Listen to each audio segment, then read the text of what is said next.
শ্রীলঙ্কার বিপক্ষে জয় দিয়ে বিশ্বকাপ যাত্রা শুরু করেছে বাংলাদেশ। 2 পয়েন্ট নিয়ে বর্তমানে গ্রুপ ডি এর 2 নম্বরে অবস্থান করছে বাংলাদেশ। তাই তো হাসি খুশি চিল মুডে নিউ ইয়র্কের শান্ত বাহিনী লক্ষ্য এবার সাউথ আফ্রিকাকে হারানো। তাই তো একাদশে ওপেনিং সহ বেশ কিছু পরিবর্তন লক্ষ্য করা যাবে।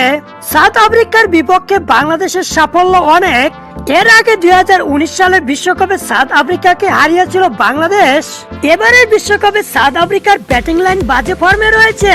শ্রীলঙ্কার সাথে মাত্র 77 রান ও নেদারল্যান্ডের সাথে 104 রান চেঞ্জ করতে বিপদে পড়ে পটিয়া ব্যাটিং লাইন আপ। এই সুযোগটাই কাজে লাগাতে চায় বাংলাদেশ। আগামীকাল বাংলাদেশ সময় রাত 8:30 নিউ ইয়র্কে বাংলাদেশের মুখোমুখি হবে সাউথ আফ্রিকা। চলুন দেখে নেই বাংলাদেশ কেমন একাদশ নিয়ে মাঠে নামবে।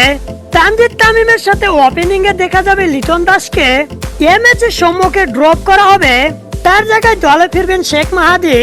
শ্রীলঙ্কার বিপক্ষে 0 রানে ফিরে সর্বোচ্চ ডাক মারার রেকর্ড করেন সৌম্য গড়ে প্রতি 6 ম্যাচে একবার করে ডাক মারেন।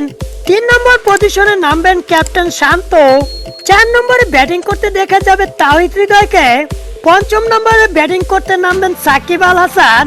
বর্তমানে ব্যাটিং বোলিং 2 ফরম্যাটে বাজে সময় পার করছে সাকিব। তবে সাকিবকে 3 নম্বর অথবা ওপেনিং এ নামালে ভালো ফলাফল হতে পারে। 6 নম্বরে ব্যাটিং করবে বাংলাদেশের ফিনিশার মাহমুদুল্লাহ। 7 নম্বরে নামবে বোলিং অলরাউন্ডার শেখ মাহাদি। 8 নম্বরে আসবে রিশাদ হোসাইন। 9 নম্বরে দেখা যাবে তাসকিন আহমেদকে। 10 নম্বরে তানজিম সাকিব ও 11 নম্বরে ব্যাট করবেন মুস্তাফিজুর রহমান।